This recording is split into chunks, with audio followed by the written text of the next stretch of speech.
When the stock market is down like it is now, the natural tendency for me is, oh, I better cut back on my spending. And this is typical for investors. Even Warren Buffett said, when he's making money, he goes to McDonald's and buys the big burger. But when he's losing money, he only buys the little burger. And he's a multiple billionaire. So this is very typical. But I said to myself, wait a minute. Why am I going to cut back? I've already figured out that I need about $20,000 a year to take out from my investments and savings to maintain my lifestyle.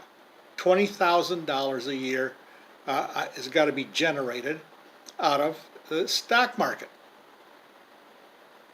But since the 1970s, and I have this on record with one of my mutual fund companies, I have been averaging about 8% a year, according to them. Of course, I've done better than 8%. But according to them, my average was about 8% a year, going back to the early 1980s.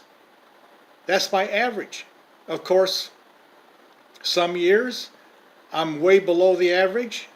Other years I'm way above the average. But that's the average. So I figure, on average, I make right now between $70,000 and $80,000 a year in the stock market. Well, if I'm making, let's just say $70,000, if I'm making $70,000 on average throughout the years, and I need $20,000 from that stock market to maintain my lifestyle, then why am I going to cut back? If I depend on the average, which I ought to, it's called the average, I don't have to cut back on anything, even in a rotten, disgusting stock market. So the natural tendency is to cut back when the market is down. But if you analyze it, and I've analyzed it, there's no reason to do it. In fact, if you cut back, you'll be sorry when the market goes back up and you didn't enjoy yourself.